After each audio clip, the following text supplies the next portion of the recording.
All right, Dave Ramsey in the studio once again. Good to have you back, brother. Thank you for being here. It's an honor to be here always. Well, man, 2021, new year, new mindset. Thank God. The dumpster fire's over. And it's nice to have 2020 in our rear view mirror for sure. You know, where's your head at as you're thinking about 2021? New year, I always think, okay, what's important for my leadership this year? What's top of mind for you right now? I think I'm probably like a lot of people. We can go nowhere but up after last year. And we had some wonderful things happen. There were some blessings that happened in 2020, but I think most people will always look back on that as a year of stress, strain, anxiety, problems, and it's good to have it in the rearview mirror, like you said.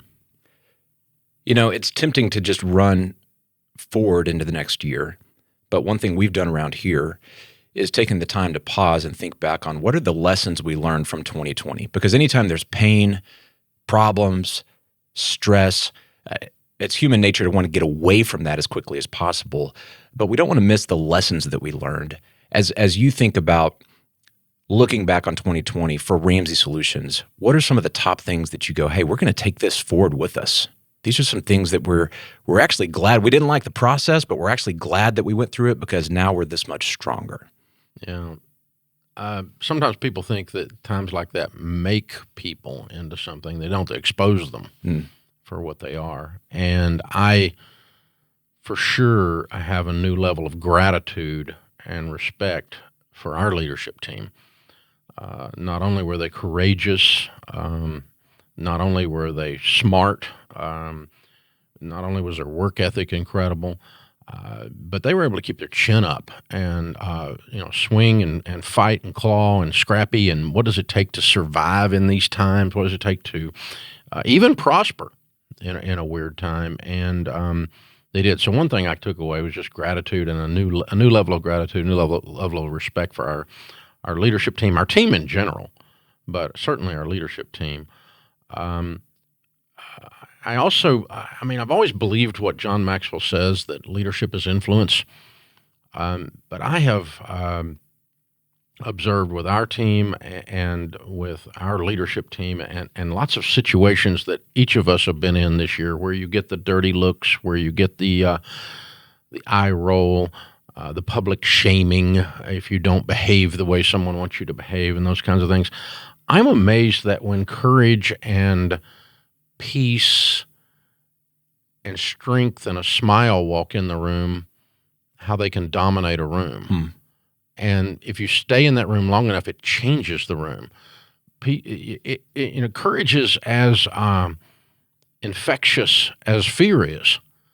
And that when we stood, because it was the only thing we knew to do, when we took a stand in the community, or we took a stand with holding an event that wasn't popular with people who were afraid, or when we did that, what we got from other people was gratitude, and they said, wow, you changed the tone of this. And so, yeah, this whole thing of leadership sets the tone. Oh, brother, did I relearn that at a different level? For sure.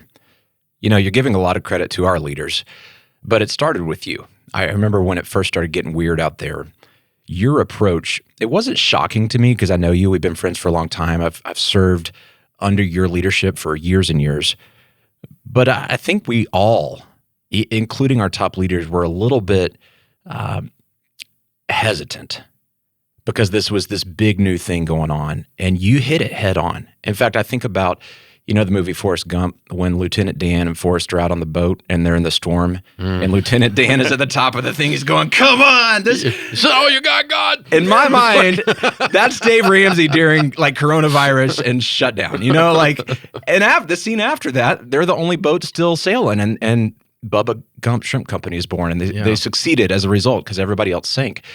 They went straight into the storm. Where does that come from? I don't know exactly. I mean, I don't know where. It's a decision. Mm-hmm. It's a decision. You're looking at this situation and you say, okay, what are the facts? Facts are your friends in a crisis, not what are the emotions. And what are the realities of a pandemic? Is this the Black Plague? Is all of my team members going to literally die? if I don't send everybody home when someone said I should, if I don't require temperatures at the door, if I don't whatever, right? So it's just one of the things that has made this whole place work. It has been the idea that normal and whatever this contrarian mentality to whatever's normal is probably a bad idea.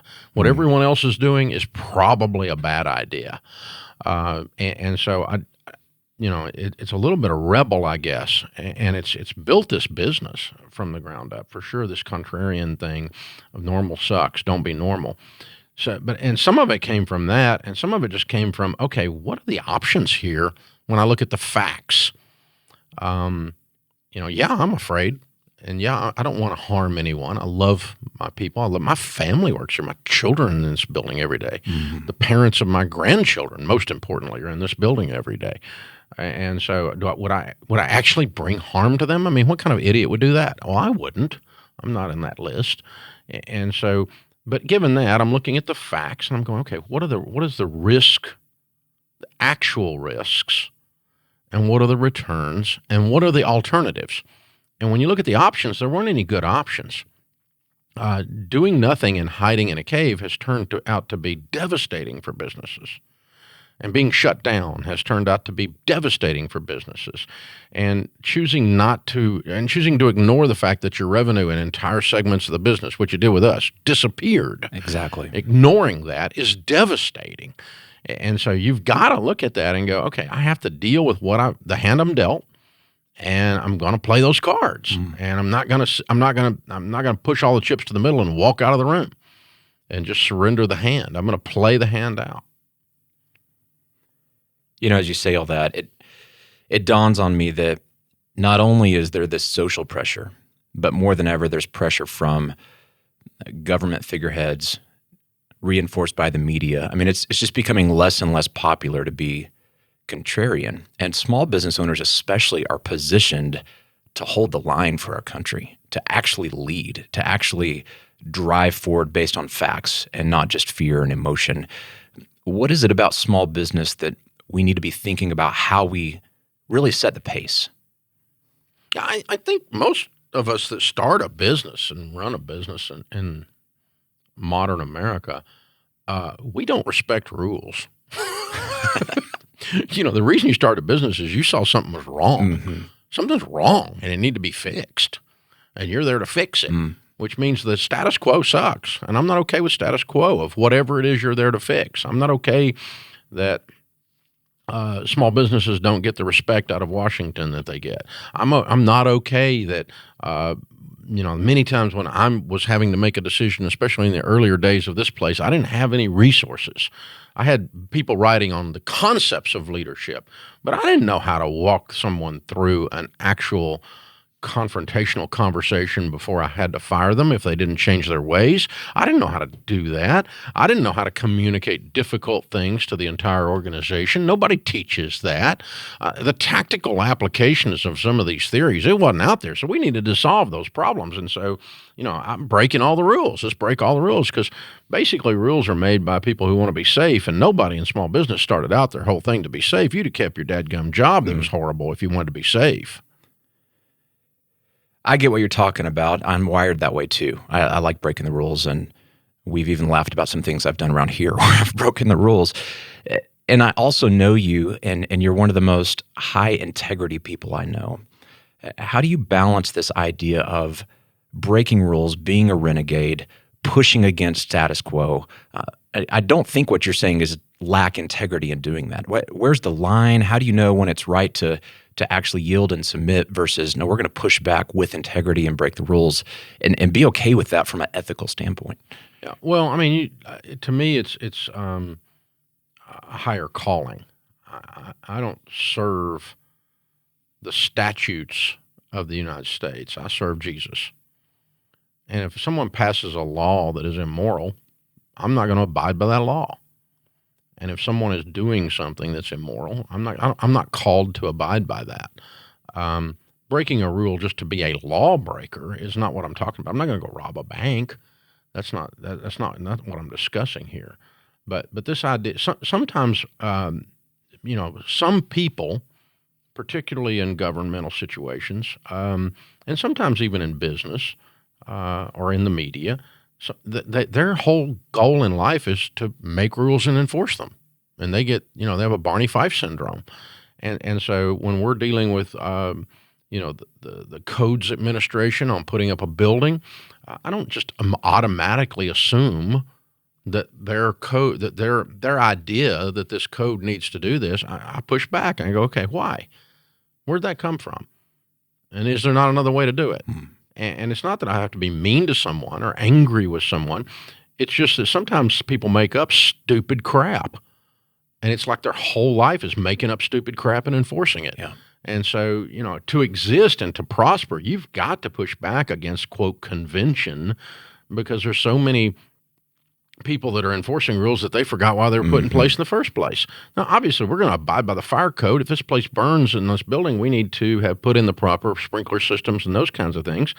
But sometimes you run into Barney Fife and the fire marshal, and you go, dude, really? I mean, you are not in charge of the world.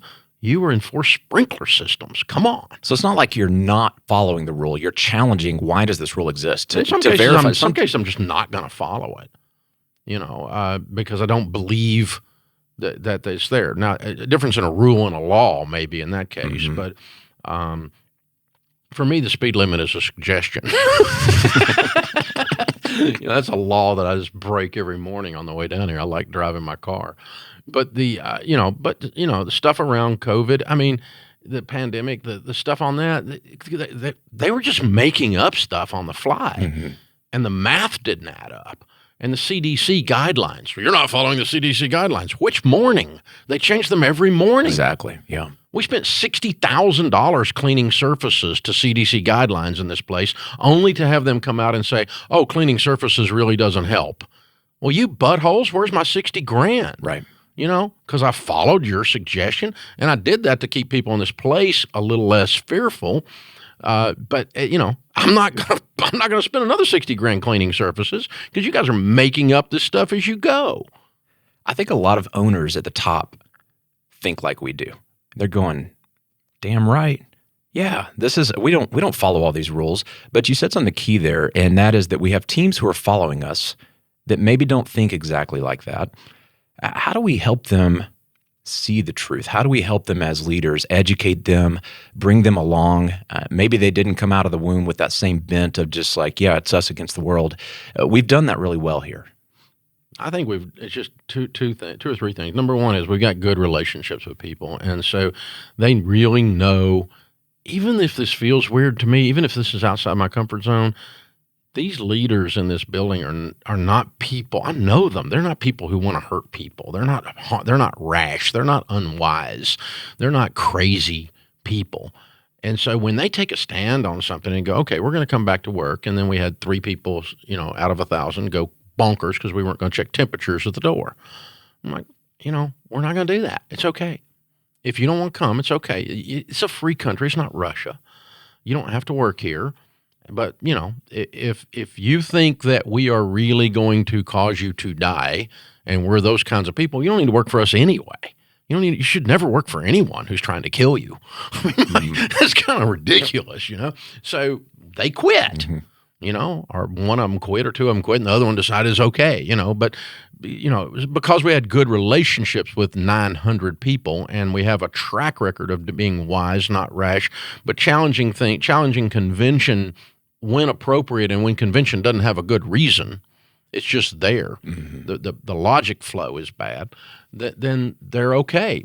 And then we did lose some to fear because we didn't have enough relationship with them. So number one, we were consistent all our lives, and they could look at that. The entire time you've been here, whether it's 20 minutes or 20 years, you knew how we were going to act and react, and this was not different. Well, it's like you said earlier, a storm doesn't make people, it exposes where they're at. Yeah. And so anytime you're going along, building a business, building a team, you're hiring people during peacetime. When battles come, some people are going to be exposed as, oh, you're really not one of us. Yeah. And that's okay. Yeah. And because we're warriors here. This place is a crusade-driven place. And if you're not a warrior, you're not, and you don't have to be a Braveheart warrior. You don't have to paint yourself blue and get on the thing, but you got to care about the stuff we're working on so much that you're willing to fight for it and fight to keep the place going because what we're doing matters. And that was exposed among a few folks, and that's okay. I'm okay with that. I'm not mad about it. It's okay. So I think we communicated. We were very open. We were very vulnerable. We said, it's not perfect, but let me tell you why I'm doing this. Here's what my intent is. Here's why we're opening back up.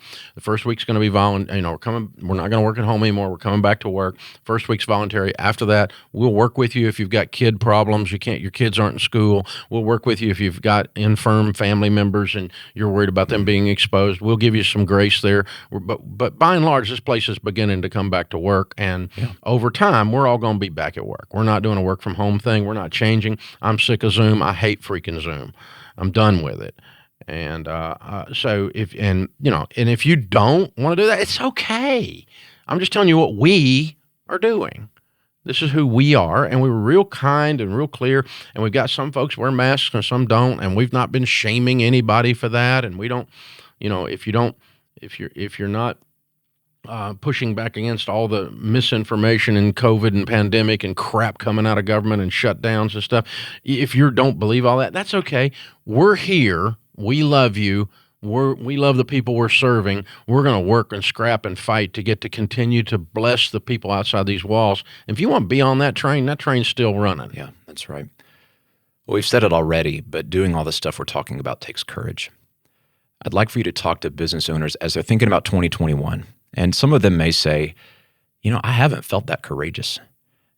There's a lot of significant relationship between having courage and being around courageous people, not being alone, not just sitting down in your fear by yourself, but actually, here we have an incredible leadership team where you got a lot of bold people pushing on each other all the time. And we're not all up 100% of the time. There's times we lift each other up. It's really important to have in your corner some other leaders that think like you do, that help you feel courageous even when you're not necessarily, topped off on your tank of courage. Yeah, and courage is this isn't superhero stuff. This is like, I'm so scared I can't breathe and I'm going to go do it anyway. That's courage. I was scared. I didn't know what we were going to end up with during those dark days in that year. So, to be accused of being courageous, I don't know if I go along with it. Yeah, because we went forward anyway in spite of the fear. But that doesn't mean there's an absence of fear. It's there, and it doesn't mean there's not an absence of angst or anxiety or concern or worry or stress.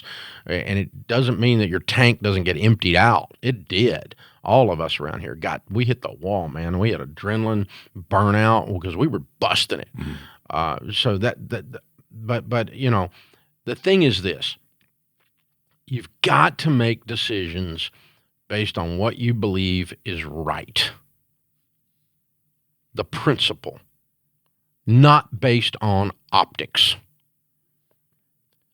Optics are for cowards and wussies. And a lot of these publicly traded companies, a lot of these big companies, a lot of people are worried. You're not worried. You're not wearing a mask, some of you, because you're worried about the illness. You're worried about how it looks. And if that's the case, you're just a wuss. Now, if you really are worried and you really believe that the mask is saving someone's life or your life or someone you love's life or whatever, then you should wear a mask on principle. And you should do that everywhere you go. And you should not be inconsistent. Because if you take that off, you're killing somebody. Mm-hmm. And so don't wear it sometimes and not wear it others, because that reveals that it's not a principle, that you're only worried about the way things look. And so you cannot make decisions based on optics and be anything but a publicly traded wuss. You've got to stand on principle, not optics. And the principle is, I'm not trying to hurt anybody. The principle is, we're trying to help the people around here, the people outside these walls. The principle is, we would never do anything to intentionally bring harm to someone. We love folks. But the other thing is, I'm not going to do something because we had a lady drive down the interstate and saw all the cars in the parking lot and call our customer care and just cuss them up one side and down the other. How could we possibly be Christians if we were at work? And she's cussing them up one side and down the other. It's so inconsistent. People are just doofuses. But I'm thinking about that.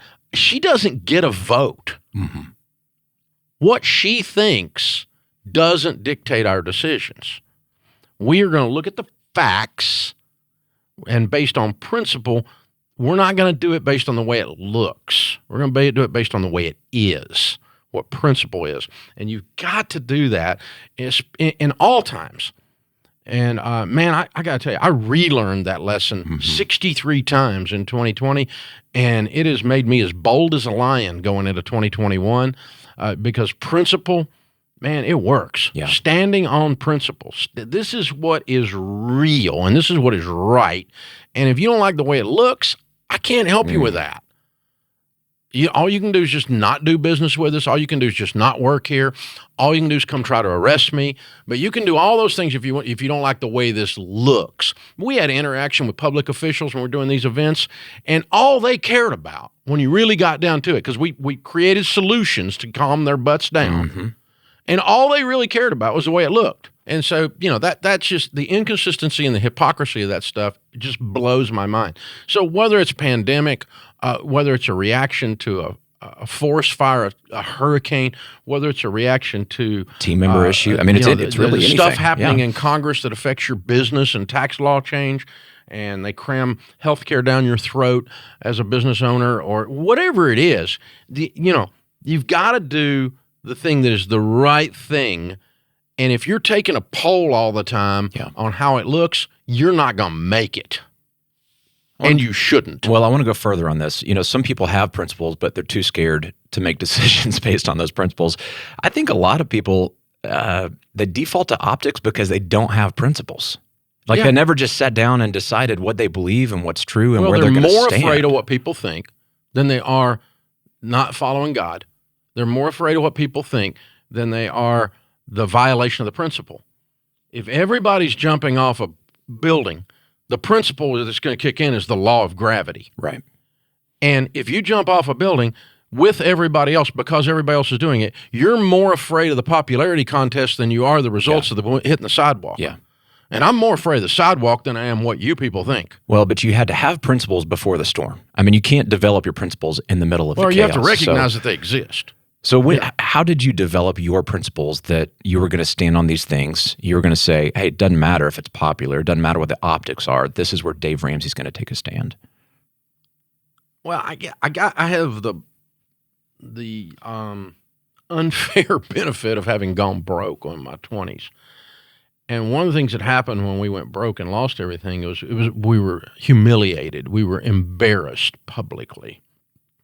Stuff sold with my name on it at the courthouse steps. It's in the newspaper that Dave Ramsey's gone broke. My family thought I was an idiot because I was an idiot. It was embarrassing. And so I lost the popularity contest. I was no longer the cool kid. And the benefit of that is that I survived without all of those people's approval, and I prospered without any of those people's approval. Some of them came back around later on. The best revenge is always success, right? But by then it doesn't matter what I lost my need for other people's approval almost to a sick level. I mean, it's like almost bad. Like I should actually dress a little better. So people, I ought to be a little more buttoned up, look a little better, but I just don't give a rip. And that's not good all the time, honestly. But this, what the Bible calls fear of man. I don't have a fear of man anymore. I have a fear of Jesus. Not that I think he's going to thump me, but I have a fear of doing him wrong. I don't want to do him wrong. Mm-hmm. And I'm not going to do him wrong. And if you don't like what I'm doing because I'm not doing him wrong, then you're not going to like me because you don't get a vote. He does. And so that fear of man and my faith walk as a Christian, that lack of fear of man and my faith walk as a Christian where I revere God's input. I revere God's principles and ways of handling things. So treat other people like you want to be treated. The golden rule, right? Jesus said. So there's a way to walk through a pandemic. There's a way to walk through. We had 2 people on our team completely have their homes destroyed while they stood in the hallway by a tornado. And last Thanksgiving, we had people stand up and say what they were thankful for. And one of the guys got up with tears rolling down his face and told the whole story of how our team showed up in trucks with chainsaws and work gloves and food and hotel money, and his family standing in the midst of what was left of their home. Literally the 5-foot area they were standing around was all that was left. So we treat other people like we want to be treated. We didn't do any of that to be in the newspaper, and it never was in the newspaper. We didn't do any of that so that some left-wing nut job would think that suddenly this conservative was compassionate. I don't give a rip. All we needed to do was treat that young man and his family like I'd want to be treated if my family had just had my house torn down around my head with me hugging my 3-year-old standing in the hallway by a tornado. We showed up in mass and took care of him. You treat other people like you want to be treated. We're not taking a poll on that. That's a principle. You know, it strikes me a lot of business owners, sadly, this year have lost everything. I've talked to a lot of them that were... Been a hard year. Well, you know, the storm hit, but they were leveraged. They were doing some things that they maybe should not have done. In hindsight, they wouldn't have done. And what I'm hearing you say that in your experience is at the bottom of a failure, you've got this unique window in time.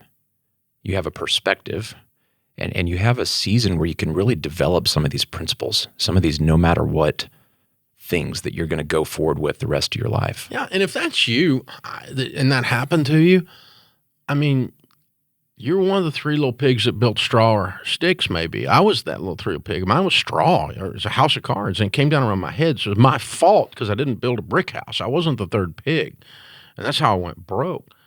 So, A, I learned that lesson. But B, you know, there's several versions of the 3 little pigs story. Some of them, they get eaten by the wolf. But I didn't get eaten. I didn't die. I got into the 3rd pig's house, and the wolf walked on by because he couldn't get in there. And so I got the chance to start again, and I looked around me and went, okay, the way that the wolf didn't get in is you built the house right. And so there's some principles of how to build the house I'm going to go back and do. I'm going to be prepared the next time the big bad wolf comes around, whether he's 2008 or whether he's a pandemic or whether he's 911 or whether he's the bank gets sold to another bank or whatever it is that's going to take you out. You have insulated yourself against that with good financial and business practices. And that's the one thing I learned. But the other thing I learned that's magical for you if you're hurting out there and you're scared and you're beat up and it's been the year you lost everything. It didn't kill me. It didn't kill me, which means I get another shot. I got a really clean whiteboard because everything else is gone. And now I get to reassess, okay, what things did I believe that weren't true that set me up to fail? And it didn't kill me. And so when something comes at me now, over all these years, these 30 years since then, when something comes at us, it's like, this is going to be bad. This is going to hurt. It's not going to kill me. I'm not going to die from it. It's not going to kill me. I'm not going to die from our live events department completely evaporating for 12 months, or more. What was a major business unit at Ramsey is just about completely gone. Now, we didn't lay anybody off. We were repurposing those people. We're learning to stream. We're trying to pivot. We're trying to come up with other things. But the point is, not only did I not die from it, the live events people didn't die. Nobody came in here and lined everybody up in front of a firing squad and shot them. We just lost some revenue. And we get a chance to figure out a way to do it again in a brave new world. And we're going to be the first one of the party, by God. And we're going to solve this thing. And we're going to get content out and love people with our information the way we always have in a different way. But, or maybe back to the same way if everybody decides to ever go back to an arena again. But we didn't die. Right. Nobody died. And so it didn't kill you. And once I got that, it makes you incredibly brave after that. It's like, this sucks, but I'm not going to die. So I'm curious, because you've had 30 years of exercising these muscles, living by these principles. Early on, were you ever tempted to equivocate a little bit or to broaden your No, I'm more apt to equivocate now because I've gotten a little lazier and a little more prosperous and a little fatter. But when you're lean and battle-tested and you're coming out and you're carrying 4 guns of bazooka on your back because you just come out of it, and somebody comes near you with something, you're like, no, I'm going to shoot you in the face, man. I mean, don't even come near me with something. No, because then you're like, you're depending on the principles as your path to get away from the pain. And now when there's no pain, it's like, well, maybe I ought to go along because I don't want to lose all this stuff I built. So maybe I ought to make the stinking mayor happy. And it's like, hell no, this is stupid. I'm going to remember what it was like to fight for the right thing and do the right thing. And I'm going to be kind to the mayor, and I'm going to be kind to the governor, and I'm going to be kind to her. I'm not going to be mean to them. But on the other hand, it's like, no. But it's easier to, one guy said when it comes to wealth as an example, and it goes along with success or wealth, either one is, sometimes you get with success or wealth only the fear of losing it. And that'll cause you to acquiesce on principles more than when you're lean and mean. Isn't that funny how pain is more motivating than, like, the only times I really start a diet is when my pants stop fitting. Like I should eat healthy all the time, but there's a little pain, the skill, and it's like, why can't I just always do the right thing and stay in it? And there's something about maturity and leadership that we bring that burden on ourselves so that we stay there. Well, once you kind of can get the track record of when I act on principle, not optics, when I love people well, when I put mission and crusade out front, every time I do that, it works. And every time I don't do it, I bring crap into my life, additional crap, more than just was coming at you to start with. It gets worse, not better. And then even if you're kind of fat and lazy a little bit and stuff starts happening, your brain can activate and you remember from experience, I know what to do here. And so the inner warrior can come back out, and you can get back on the horse and ride again and go, because you go, look, there's the other alternative is I'm going to, by not following principle, by following optics, for example, you're going to make things worse, not better. I've noticed, I don't know if you did this by design, but you have a lot of accountability around you, especially with our operating board. We talk very transparently with each other. We push on each other. Anytime one of us is getting a little comfortable or equivocating a little bit, the group kind of sucks us back into, our principle is, and we have some uncomfortable conversations, but the net result is a lot of them, yeah. We galvanize these principles in each other, and we hold each other to, this is who we said we're going to be and how we're going to operate. Many small business owners don't have that board. That's why we do masterminds and coaching. It's one of the biggest benefits. Yeah. But say a little bit more about the importance of surrounding yourself with these people that are going to help you feel some of that pain, even when you're not feeling it and maybe you're about to make a stupid decision. Well, turkeys flock, eagles don't. And so if you're an eagle, you've got to purposefully search out other eagles, whether it's a mastermind group that you form or you get in one of ours in Elite, or you get some guys from church and you call it a prayer group. I don't care what you do, but you're going to become who you hang around with. If you run around with a bunch of wusses who equivocate everything and just go along with whatever society tells them to do and shame-based decisions or politically correct decisions, you're going to be one of those. If you want to be bold lion and be out strutting in the street and causing stuff to happen, then you need to be walking with other lions. Because that you can't learn to roar from a canary. They can't teach you that. And so who you going to, the Bible says, be not deceived. Evil company corrupts good habits. You become who you hang around with. And if you want to be a person of integrity, you need to be running around people of integrity. My closest 15 or 20 friends, some of them are in this building in leadership, some of them are out there, but none of them have integrity issues. None of them think it's cute to run down their wife in conversation. None of them are mean, nasty to the people they interact with. None of them are unkind as a way of life. None of them have a filthy mouth. None of them don't read. They all read. Because that's who I want to be. I want to be that guy. And so I'm going to run around with people that are that guy and that gal, and put those people on your leadership team as soon as you can, as soon as you're growing your company. And then in the multitude of counsel, there is safety, the Bible says. And so you're not only going to become who you hang around with, but like during COVID, I would come in here and I would have been to the end of my emotions, and I'm ready to just kill somebody. And like Jen Sievertson, our CMO, is always calm. She's the drama extractor. And she's like, okay, Dave, you vented. You feel better now, but you're not really going to do that. And I went, I know, but I needed to have somebody I could say I was going to drop an atom bomb on these people and they won't find the bodies. You know, I mean, I needed to have somewhere I could say that. Safe place to let it out. And I had to let it out. And then she would just remind me, okay, we're really going to take a step back. We're going to breathe, and we're not going to act on that emotion, because that would be rash and anger based. But I had to have a room of people, and other people did the same thing. I wasn't the only one that was doing that stuff. But we're going to take the same energy from that and exert it to be able to stand on principle, but instead of being rash. And so, put the people around you that can speak truth. And by the way, if you punish them for speaking truth, they'll quit. Yeah, that's right. Yeah. Yeah, if you embarrass somebody when they tell the truth, and all of a sudden you've got this emperor has no clothes culture, and nobody's going to say what they're actually thinking, because you smack people every time they say something. The group, our operating board is as close to a group of peers as I've ever been around in a business setting.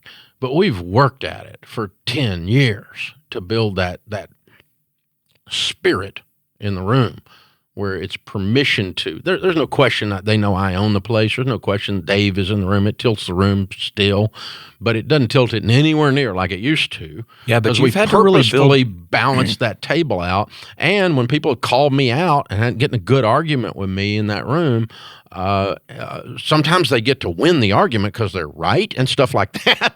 So that's. And when that happens, and I don't stand on my stupidity, instead I go, you know what, I think you're right. I think we need.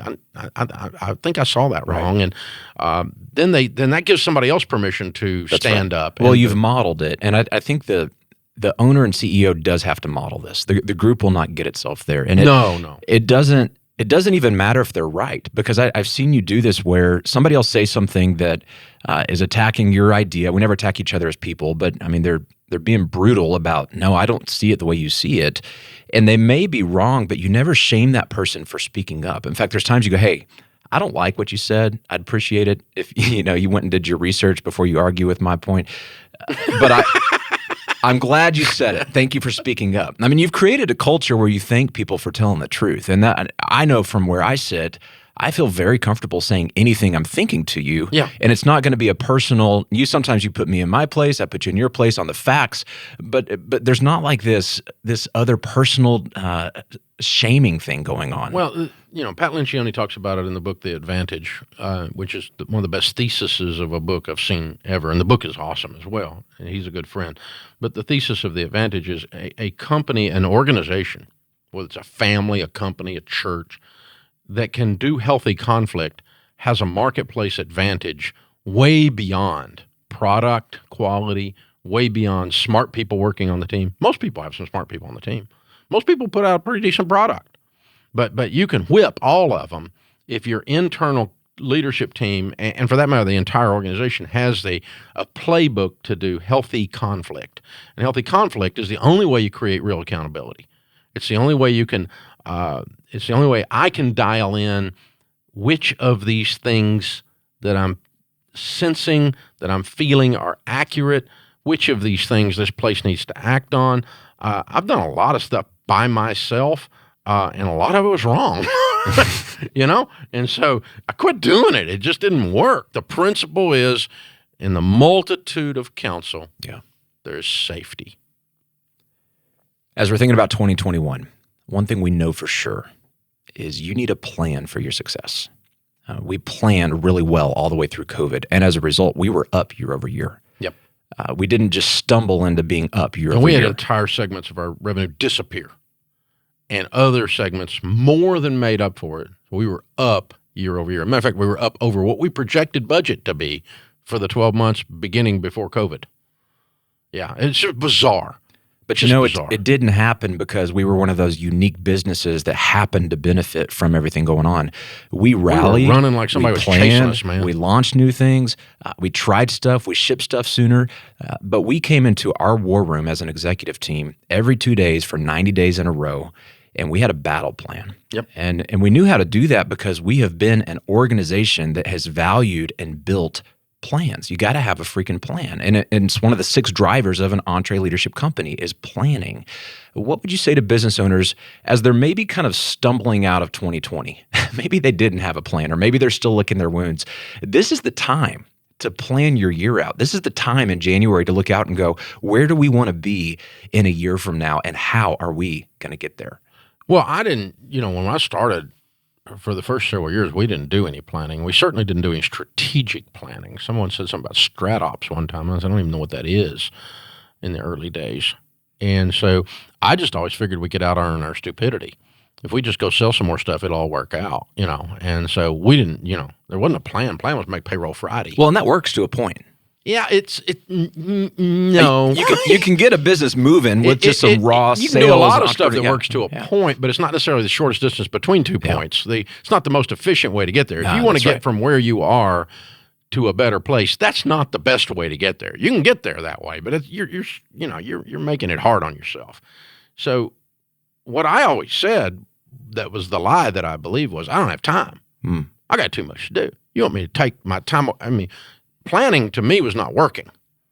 Working was talking to a customer, making some money. Working was negotiating with a vendor. Working was being on stage producing the product. Working was work. But planning was like, that's what you do like on Sunday? I don't know. When you're not working. You just perceived it as just talking. I perceived it as a waste of time. Like it was and of course, that's stupid. I was stupid. But I said I didn't have time to plan. And of course, what that made us was highly inefficient, because if you figure out how you're going to go to Florida from Tennessee, you'll get there faster than just taking off in the car and hoping you go south. And which highway, and I don't know where that is, and I make this up, and people put it in their phone now with a GPS or whatever. But you need a plan. If I want to go from Nashville to Daytona, I need to think about how I'm going to get there. And that's a plan, and that's going to be more efficient than just going on a Sunday afternoon drive and hoping I end up on a pretty beach someday. That's ridiculous. And that's what I was doing. And I was driving really fast, but in lots of different directions. And if I'd have just gone down the highway, I could have gone slower, more carefully, and still gotten there quicker by having a plan. So the point is, you don't have time not to plan. The proof that we believe that is, in the biggest crisis this business has ever faced in 2020, we sent everyone home, 40 of us, 30 of us were working every day. The top leadership tier of 20 was in a room every morning, and what were we doing? Planning. We were planning and executing. We were planning, and by the afternoon, executing. That's right. So planning by Friday, executing. And planning, and by the end of the month, executing. We didn't just plan. So I think the misnomer is, if you get stuck on these extremes, because the reason there's a stigma around planning is there are some people who don't work, and they call it planning as an excuse. They're called dreamers. You hope they don't marry your daughter. So there's this constant ebb and flow between, we need a plan, we need to execute. And then come plan a little and execute a little. And the faster, we were in crisis, so we had to plan that morning and execute that afternoon, or plan that morning and execute by Friday, and that's literally what we did. And then plan that morning and execute by the following Wednesday, and that's what we did.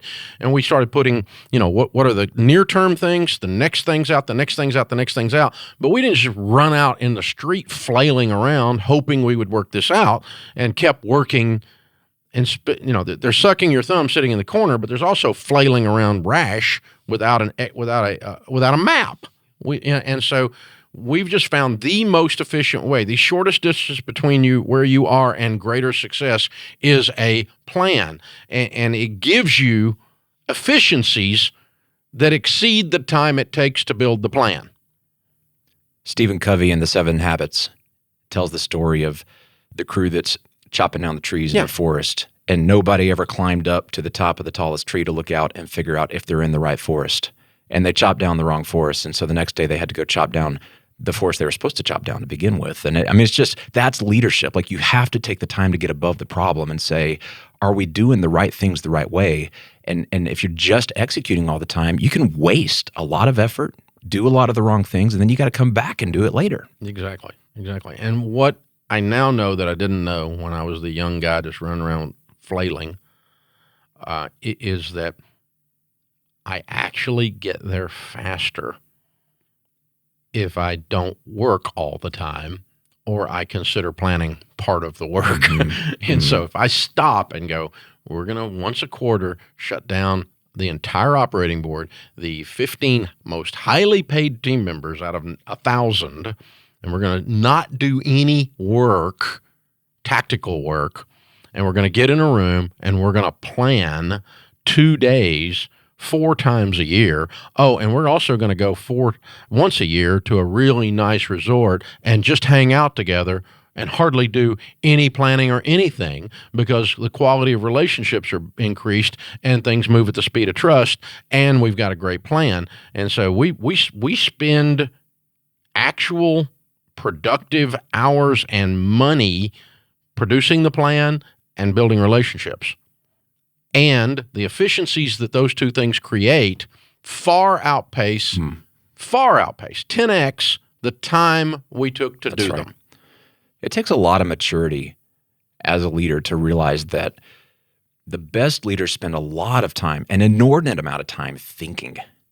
But if you try to put your finger on what is thinking, you're right. You can't quantify it the way you can, like, I just called a vendor and we got this deal negotiated. Yeah, I just made $1 million on that thing. I just made $100,000. I just made $10,000. I can make payroll Friday because I picked up the phone and clicked that payable. You know, this guy wasn't paying me, so I get on the phone and he paid me. All right, I got that. I can make payroll Friday. I've done that a bunch of times in my life. And you need to do those things. Those are operational tactical habits that you've got to have in running a business, or somebody inside the business has got to have, or that you're not going to be there. If all you do is sit around and plan, you're a dreamer. But if all you do is work, you're chopping on the wrong forest. You got to do both. Dave, as leaders listening to this are thinking about 2021, many of them had a really tough year last year. I believe this is going to be the best year for so many business owners out there. There's so much to go harvest. There's so much that's been cleansed out. There's still some real problems. We're going to face those things all the time. But as we wrap up today, what would you say to encourage the hearts and minds of leaders as we go forward together in 2021? You know, we've told you this before, but maybe it takes on a little different light in light of what we've all just come through. You, as a leader, listening to this, are the solution. You're the secret sauce. It's not a better mousetrap. It's not a perfect person. It's not the hire that you haven't made yet, that you've been trying to hire. You've been trying to find this guy, trying to find this gal. It's not, this breakthrough in technology. It's you. You're the solution. You're the problem. And I've seen that over and over and over again. Some of you, your competitors, have been wiped out, and you just about have, and you're going to end up buying and owning all of them before you're done. I got off the plane in another city back in the summer when very few people were moving around. I went to speak to this technology group in person. And the car service guy pulls up. We get in the car service. And I sit in the front because I love car service guys. They're all small business guys, just about. There's a few of them that work for big companies, but we don't usually use them. We use the little guy if we can find him.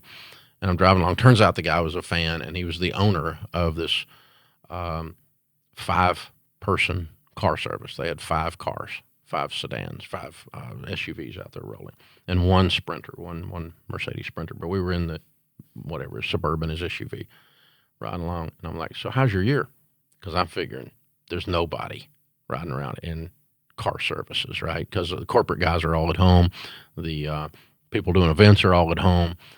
Who gets off a plane and gets in a car service in this pandemic environment in August of 2020? Nobody. I'm figuring this guy's getting ready to cry a river. He's going to tell me how bad things are and how he's just barely holding on. And he breaks out in the biggest grin. He goes, "It's the best year of my life." Really? I'm going, how is it the best year of your life? Nobody's renting car services. Dude, come on. You got to tell the truth here. I start messing with him. He goes, no, really. He goes, There were 3 other companies in this. It was a fairly small town, medium-sized town. He said there were 3 other companies, and they're all gone. I'm the only one left. I've got all the business. I said, well, all the business couldn't amount to squat. He goes, not a lot, but it's more than I had last year. Mm. He said, I'm up year over year. And I said, so what happened to all of them? He goes, most of them are pretty good guys. I was friends with them. A lot of them working for me now. And I bought several of their cars. And so he's actually taken market share, probably tripled, quadrupled his market share. And all he did was just keep moving. He didn't do anything. There was no magic to the guy. All he did was he led. He just kept moving. He realized he was the secret sauce, and whatever position he put himself in allowed him to do that financially or whatever else. I didn't get into his finances. I don't know if he's debt-free or what he did. A lot of those guys borrow money on their cars, so I don't push them on that, embarrass them. But, the point was, I just thought, I love this guy. He not only survived, and I'm kind of, August was a bad month for folks, and not only survived, but he now owns all these old competitors. Some of them will pop back up, but it'll take years for someone to whittle away at the market share that he added in 1 6-month period of time, because he kept pushing, kept driving, kept scrambling, kept pivoting, kept scrappy, and all of those things are just leadership decisions. Yes. It's a decision. You are the secret sauce, baby, if you're listening to this. Listen, even if you got knocked down and you're one of them that went out of business and you're listening to this, it ain't over. You didn't die. And you get to go again. You get another shot, man, and you're going to be better next time because you've learned some stuff, and you didn't die. Well, you get to do it again. You didn't lose most of the assets that you really need, which is what No one your ability to work with people, your relationships. I mean, it's your business was just your business. It's just a thing. It's just a thing. It's just a thing. And go do another thing, man, and or go do that thing again, and this time do it better and smarter. But it is not over. And the thing that made you successful before is not gone. That's right. And that is you. And what you got, the stuff, man, inside of you, and that's not gone. No one can steal your hope. You have to surrender that. You have to turn that over and go, I quit. I give up. I quit. No, that's a personal act of surrender. You have to wave the white flag. Don't wave the white flag, because I was talking to a guy the other day on the radio, and he lost his job, and he said, I said, how much did you make? And he said, I made $110,000 a year in sales. I said, oh, that's awesome. I said, you're going to make so much money in your life. I'm so glad you lost your job.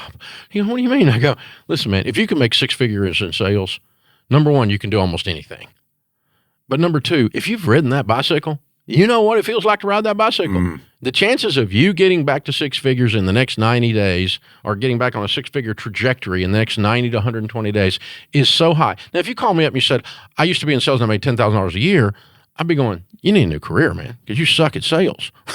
Or you were in a bad product or a bad company or something. You need something different. But, dude, once you've made 6 figures in sales, you know what it feels like to ride that bicycle at that speed. Yeah.